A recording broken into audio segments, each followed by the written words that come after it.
Hello जी, अस्सलाम वालेकुम। ये न्यूज़ का सिलसिला थोड़ा सा रुक गया था बीच में। मैंने शायद लास्ट टाइम काफ़ी दिन हो गए, 3-4 दिन हो गए मैंने कोई न्यूज़ आपके साथ डिस्कस नहीं की। उसकी वजह ये थी, एक तो मैं वो आप लोगों ने अगर नहीं देखा तो देख लेना। इससे पहले वाली जो वीडियो थी इसमें मैंने इस्लामाबाद में जो नाला ड्रेनेज सिस्टम है उसके ऊपर काफ़ी अच्छी वीडियो एक बनाई थी, तो वो देख लेना एक बार, अच्छी वीडियो है। और उसके अलावा बस ये थोड़ी बहुत मसरूफियात थी, फिर साथ में और भी छोटी मोटे काम से रिलेटेड मसरूफियात थी, जिसकी वजह से कोई न्यूज़ मैंने आपसे डिस्कस नहीं की। बाकी वो जो है नाले वाली वीडियो, वो एक मरतबा ज़रूर देख लीजिएगा, वो काफ़ी अच्छी वीडियो बन गई थी। उसमें ये है कि वो ऐसा है कि नाले जो हैं वो मैंने उसको वेनिस के साथ, इस्लामाबाद को वेनिस के साथ कंपेयर किया था। और एंड में मैंने शॉर्ट्स भी डाले थे डिज़ोल्व वाले, कि वो नाले से कैसे वेनिस है और कैसे वो है कि अगर मार्गला हिल से, एक्चुअली मैं ये जो मार्गला हिल से आने वाला पानी होता है ये आहिस्ता आहिस्ता करते करते इस्लामाबाद के मुख्तलिफ सेक्टर्स, मुख्तलिफ एरिया से गुजर के जो है वो आगे जाता है। लेकिन वो इतना गंदा हो चुका है, और वो ज़ाहिर सी बात है जब बारिश का पानी पहाड़ों से आता है तब इतना गंदा नहीं होता होगा, लेकिन जैसे जैसे वो जिस जिस एरिया से गुजरता रहता है तो हस्बे तौफीक कोई फैक्ट्री वाले, तो कोई लोग, तो कोई सोसाइटीज़ उसके अंदर अपना गंद, इवन के जानवरों की लाशें तक भी उसमें डाल के जो है वो आगे भेज देते थे। मतलब उनकी तरफ से तो कुछ नहीं था, वो ऐसे होता है ना हमारे यहाँ कि यहाँ पे कचरा फेंक दो, यहाँ पे पहले भी तो इतने लोगों ने फेंका हुआ है, तो वही वाला सिस्टम है।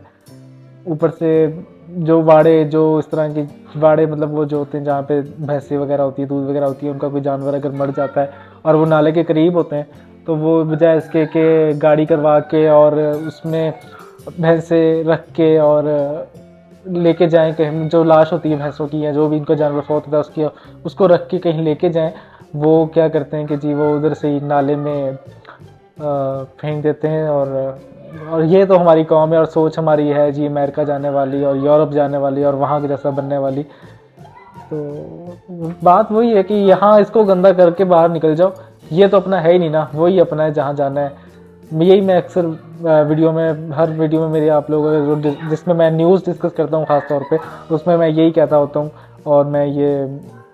मतलब बड़े दुख के साथ कहता हूँ कि यार जहाँ रहते हो वहाँ की इज्जत करते नहीं है, और जाना इनको यूरोप, इनको माहौल यूरोप जैसा चाहिए। बहरहाल क्या करेंगे, वो एक मरतबा वीडियो देख लेना, आप लोगों को पसंद आएगी वो वेनिस के साथ कंपेयर करते हुए। लेकिन ये कि अगर वो वाकई, मेरे आखिर में सवाल भी उसमें पूछा था, आप जाके देखना कि अगर नालों का पानी अगर इस्लामाबाद वो जो मार्गला हिल से आता है वो वैसा ही होता, साफ़ सुथरा ही होता, तो क्यों ना ये इस्लामाबाद की भी एक अलग खूबसूरती होती है, बिल्कुल वेनिस की तरह की। वो आखिरी 2 शॉर्ट्स में आपको आइडिया हो जाएगा उसका देखने का। बहरहाल ये न्यूज़ वाला सिलसिला है, तो ये न्यूज़ एक आई है जिसमें यह है कि जी इमिग्रेशन ने कराची एयरपोर्ट पर कार्रवाई करते हुए सेनेगल से बरास्ता इथोपिया कराची पहुंचने वाले मुसाफिर से पूछगछ की। सेनेगल से बरास्ता इथोपिया कराची पहुंचने वाला मुसाफिर गुज़श्ता साल लाहौर एयरपोर्ट से विजिट वीज़े पर सेनेगल गया था। मुसाफिर यूरोप जाने के लिए फलाने बंदे से, चौधरी तैमूर नाम लिखा हुआ है, मैं नाम ले रहा हूँ, न्यूज़ में नाम आ गया तो फिर मुझे क्या टेंशन है, स्मगलर से रब्ते किया था। कभी एजेंट ने मुसाफिर को 25 लाख की औसत दी। मैं आपको बताता हूँ ये न्यूज़ क्या है। असल में न्यूज़ ये है, बल्कि मैं आपको थोड़ा सा इसका बैकड्रॉप भी बताता हूँ कि कल परसों मैंने मोहसिन नकवी साहब की एक प्रेस कॉन्फ्रेंस देखी। उसमें एक सहाफ़ी ने बड़ा जेन्युइन सवाल पूछा। उस सहाफ़ी ने सवाल पूछा कि सियालकोट एयरपोर्ट पे भी और इधर उधर भी बहुत सी जगहों पे लीगल तौर पे जिनके पास कंट्री का वीज़ा होता है, सब कुछ होता है, उन लोगों को भी जाने नहीं देते, और FIA वाले जो है वो रिश्वत भी मांगते हैं, मतलब कि पाउंड्स में या डॉलर्स में रिश्वत मांगते हैं। तो इसका क्या हल कर रहे हैं, इसके क्या कर रहे हैं, तो इसके ऊपर उन्होंने जवाब दिया। कोई अच्छा, कोई इतना कोई सेटिस्फाइड जवाब नहीं था, बस मेरा ख्याल एक लारा ही था कि उन्होंने कहा कि जी बहुत जल्दी आप एक तो FIA में तब्दीलियां देखेंगे, और दूसरी बात उन्होंने कही कि हमें सख्ती करनी पड़ती है, क्योंकि ये वजह यह है कि बहुत से लोग लीगल तौर पे दूसरे कंट्रीज जाते हैं, फिर वहाँ से डंकी लगा के या वहाँ से जो है वो गायब हो जाते हैं। तो इसके लिए हम थोड़ी बहुत सख्ती कर रहे हैं, लेकिन बात वही आ जाती है कि अब इसके लिए क्या प्रोसेस हो सकता है, किसी की नीयत चेक करने का प्रोसेस क्या हो सकता है, मुझे नहीं पता इसका क्या प्रोसेस हो सकता है। कि आप किसी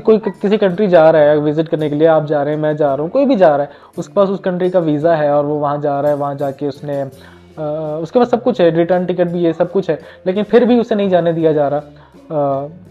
कि हमें शक है या हमें डर है कि तुम वहाँ से डंकी लगा के कहीं चले जाओगे।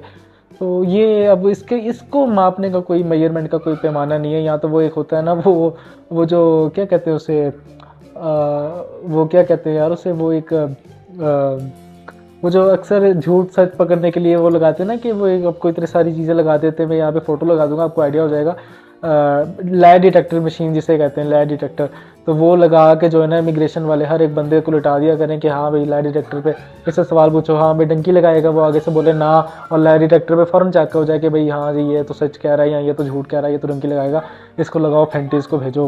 वापस। तो ये काम हो सकता है, या फिर और क्या काम हो सकता है, बहरहाल क्या ही कह सकते हैं। तो अच्छा बात ये हुई है कि पिछले दिनों आपको ये जो न्यूज़ है इसके मुताबिक बताता हूँ, इसमें मोहसिन नकवी साहब ने जो ये बात कही है वो भी इसका जिक्र, और इसमें थोड़ी सी बहुत क्लैरिफिकेशन हो जाएगी। तो बात ये हुई है कि पिछले दिनों आपको पता है कि एक कश्ती जो है वो डूबी थी यूरोप के करीब, जिसमें बहुत सारे लोग थे, लेकिन कुछ लोग ऐसे भी थे पाकिस्तानी खास तौर पे जो कि उस कश्ती में नहीं थे, मतलब जाना था उन्होंने लेकिन वो किसी वजह से नहीं जा सके थे। तो यही बात है कि अब ये जो मुसाफिर है ये लाहौर से सेनेगल गया था। अब सेनेगल कहाँ पर है? सेनेगल वेस्ट अफ्रीका में कंट्री है, मतलब कि अफ्रीका की वेस्ट साइड पे, जहाँ से अगर आप समंदर का रास्ता शुरू करते हैं तो आप यूरोप तक आसानी पहुँच सकते हैं। आई थिंक स्पेन आपको पड़ेगा, या फिर आप दूसरी साइड पे जाएंगे तो आपको शायद ब्राज़ील भी पड़ जाए, मतलब लेकिन वो बहुत दूर पड़ जाएगा। मेरा नहीं ख्याल कि छोटी कश्तियों पर इतना पॉसिबल है, लेकिन अगर बाय रोड जाएँ तो मतलब कि बाय लैंड अगर क्रॉसिंग करें तो आपको एक दो कंट्रीज़ आएंगे, जैसे कि मोरक्को होगा, और मोरक्को के साथ और भी एक दो कंट्रीज़ होंगे बीच में जो आपको करने पड़ेंगे। तो इस तरह का वो सीन है कि जब वो सेनेगल गया और वहाँ से उसका इरादा था डंकी लगाने का। अब सेनेगल तक का उसके पास जो है वो प्रॉपर एक वीज़ा भी था, रिटर्न टिकट भी शायद होगी क्योंकि FIU वाले चेक करते हैं, बाकी चीज़ें भी चेक करते हैं, लेकिन इसकी जो नीयत थी वो थी डंकी लगाने की। और यहाँ पे जो इसने नाम लिया हुआ है चौधरी तैमूर, जो भी है ये साहब, बहरहाल उनको ये इसने 25 लाख रुपए दिए। 25 लाख, मैं फिर से बोलूँगा कि 25 लाख इसने उसको दिए, फिर टिकट शिकट के खर्चे जो इसने किए, जो इसको वहाँ पे जलालत होनी पड़ी, जितनी चीज़ें पड़ी हुई, इसके बहुत ज़्यादा पैसे लग गए होंगे, नहीं ना भी करें तो कम से कम 40-45 लाख रुपए इसका लग गया होगा, जो कि इसने फजूल काम में लगाया, इंतहाई फजूल काम में, सिर्फ एक सोच के बदले। ये वही बात आ गई कि पाकिस्तान पे रह के तो नाले में जानवरों की लाशें फेंकनी है और जाके वहाँ पे उनके कुत्ते नहलाने और ये चीज़ें करनी है। तो बहरहाल ये सोच के ऊपर उसने बंदे ने ये काम किया। तो उसने तकरीबन इतने पैसे तो उसके लग गए होंगे, उसको पैसे दिए इसने 25 लाख रुपए, और उसने ये कहा कि जी सेनेगल जाओ, वहाँ पे सेनेगल पहुँच गया, वो लाहौर से सेनेगल पहुँचा, वहाँ पे जाके उसने जो है जो एजेंट था उसने उसके पासपोर्ट अपने पास रख लिया, और उससे ये डील हुई थी कि बाय एयर तुझे भेजेंगे यूरोप, ठीक है, बाय एयर भेजेंगे यूरोप के, मेरे ख्याल है स्पेन या इटली किसी भी कंट्री का उसको लारा दिया होगा कि वहाँ से सेनेगल से आगे तेरी जो है फ़्लाइट करवा देंगे हम। लेकिन सेनेगल पे जाके वहाँ पे उसने जो एजेंट है जो हमेशा की ये बातें करते हैं कि जी फ़्लाइट नहीं हो रही, सख्ती है, ये है वो है, तो उसने कहीं बोट पे जिस तरह से मुसाफिर जाते हैं, बहुत सारी बोट्स हादसा भी होता है, और मुझे ऐसा लगता भी है कि बहुत सी, शायद देखिए मैं किसी को जज नहीं कर रहा हूँ, कुछ मैं कोई होता भी नहीं जज करने वाला, लेकिन शायद ये ऐसे हादसा शायद जानबूझ के भी किए जाते हो, मुझे इसके बारे में मैं ज़्यादा डिटेल में नहीं कह सकता, लेकिन मेरी खुद की एक इंस्ट्रक्टिव थॉट है ये। तो बहरहाल जो भी है, तो अब ये उसका ये मामला था कि उसने जो है वो आगे जाना था यूरोप, तो उसको कहा गया कि तेरी फ़्लाइट कराएंगे, लेकिन वो फ़्लाइट नहीं करवाएगी, उसे कहा कि भाई आपको तो कश्ती पे जाना पड़ेगा। उसने कर दिया जी कश्ती पे जाने से इनकार, उसने कहा मैं समुद्र के रास्ते नहीं जाने वाला, मुझे कुछ होगा मसला मसाइल, और वैसे भी उसने कहा कि नहीं जाना। फिर उसने, वो जो लड़का था तकरीबन 4 माह तक उसे वहीं पे सेफ़ हाउस, सेनेगल में ही 4 माह तक सेफ़ हाउस में रखा गया, और वहीं पे उसको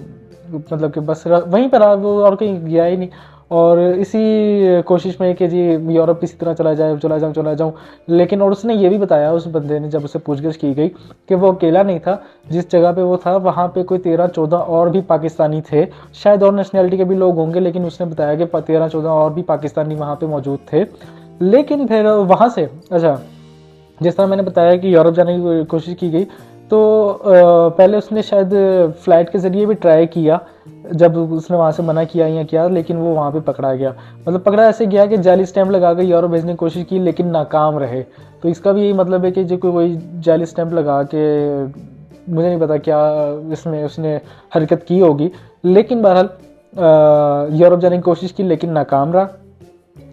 फिर वो 4 महीने तक तकरीबन वो सेफ़ हाउस में रहा। फिर वहाँ से उसने फ़ैसला किया कि जी मेरी बस हो गई है, मैं यहाँ पे और नहीं रुक सकता, मुझे जो है वो वापस जाना है। अब वो वापस जाने के लिए फिर उसने ज़ाहिर सी बात है टिकट करवाई उसने कराची की, और जब वो कराची पहुंचा तो एफ ने पकड़ लिया, क्योंकि स्टैम्प भी इसकी जैली थी। और जाहिर सी बात है जिस कंट्री वो गया हुआ था वहाँ का आई थिंक उसका वीज़ा भी मुझे नहीं पता वो उतना वैलिड रहा होगा 4 महीने का, या उसने एक्सटेंड करवाया होगा, इस चीज़ की कोई ख़ास डिटेल नहीं है। लेकिन कहने का मकसद वही है कि उसके इतने सारे पैसे लगे, उसके कितने सारे पैसे लगे और उसको मिला क्या, तंबूरा। मतलब मैं मजाक नहीं कर रहा यार, ये सिर्फ, और ये सिर्फ एक सोच है ना, मतलब कि आपको कितना गुस्सा आता है यहाँ पे आप जो है वो टीडी पापा करते रहते हो, और अजीब अजीब सी हरकतें होती हैं आपकी पाकिस्तान को लेके। और जब आपने सोचा होता है कि जाके यूरोप ही रहना है, और फिर आपके पास इतने सारे, मतलब 30-35 लाख, चलिए मैं 40 लाख नहीं बोलता, 30-35 लाख तो कम से कम उसका लगा होगा। 30-35 लाख में आप मुझे ये बताएं कि क्या वो लड़का अपनी अच्छे रोज़गार के लिए, एक जेन्युइन सी बात करनी है। अब ये बीच में आप बोलोगे जी पाकिस्तान के हालात इस तरह के ख़राब है, इस तरह ख़राब है, यार काफ़ी लोग काम कर रहे हैं, काफ़ी लोग काम कर रहे हैं, और करने वाले कुछ भी कर लेता है, ठीक है, ये वो मैं समझता हूँ। 30-35 लाख रुपए लगा के अगर उसने ये बाहर ही जाना था तो वो क्या कोई पाकिस्तान में रह के कोई अच्छा सा काम नहीं कर सकता था अपनी फैमिली के साथ रह के, या इस तरह की चीज़ें। ये सिर्फ एक माइंडसेट बना हुआ है ना, एक थॉट बनी हुई है कि मैं तो बस, वो कहते हैं ना कि या अल्लाह मैं तेरा नाफरमान काफिर बंदा, मैं यहाँ इस नेक धरती में रह के क्या करूँगा, मुझे काफिरों के मुल्क भेज दे। तो ये जो थॉट बनी हुई है ना, और ये बस लोग कर रहे हैं भाई। और जो है, जो एजेंट माफिया हैं, जो भी इनके दलाल जाइब जो भी होते हैं, ये जो भी नाम लिखा हुआ है, ये भी मेरे ख्याल नाम शायद फेक ही होगा जो उसने इस्तेमाल किया होगा, जाहिर सी बात है ऐसे लोग सामने कहाँ आते हैं। बहरहाल तो ये उसकी इतने पैसे भी लगे और ये सारे मामला भी हुए, तो यहाँ से फिर मुझे मोहसिन नकवी साहब की वो जो है न्यूज़ वो भी समझ आई, मतलब जो प्रेस कॉन्फ्रेंस में उन्होंने कहा कि लोग लीगल तौर पे जाते हैं और वहाँ से आके डंकी लगा लेते हैं। तो इसका अब मेरे पास तो कोई हल नहीं है भाई, वही एक लाई डिटेक्टर लगा के रख लो हर एफआईए वाले के बाद, थोड़ा टाइम ज़्यादा लगेगा, लोग इतने सारे होते हैं। अब तो बहुत सारी फैमिलीज़ के भी मसले होते हैं, बल्कि एक न्यूज़ तो मैंने ये भी देखी, एक और न्यूज़ भी याद आ गई मुझे। ये तो आजकल की न्यूज़ है, ये इसको शायद 2-3 दिन हो गए, लेकिन 2-3 दिन हो गए या थोड़ा सा ज़्यादा टाइम हुआ होगा, मुझे आइडिया नहीं है। लेकिन जो आजकल में मैंने न्यूज़ देखी है वो ये थी, जिसमें कराची कौंसलेट में, अमरीकी कौंसलेट में जाली दस्तावेज़ात जमा करा रहे थे कोई पढ़े लिखे लोग थे, कोई 10-12, और अमरीकी कौंसल खाने का जो अमला था या जो भी वहाँ पे एम्बेसडर वगैरह था, उसने शिकायत करके एफआईए को वहाँ पे बुलाया और 10-12 लोग उनको गिरफ्तार कराया, जिसमें एक शायद लड़की भी थी और वो डेंटिस्ट थी या इस तरह से कुछ। तो उन्होंने अपने B1 B2 वीज़े के लिए गलत जो है जाली दस्तावेज़ात जमा कराए थे, कोई जाली डिग्री होगी उनके पास, या इस तरह के कोई इनविटेशन लेटर्स वगैरह का मसला था उनके। ये भी तो बात है ना कि वही बात आ गई कि अब मैं इसके आगे कुछ नहीं कह सकता यार। कभी कभी ना मेरा बड़ा दिल करता है कि कुछ बोलूं, लेकिन फिर मैं चुप कर जाता हूँ।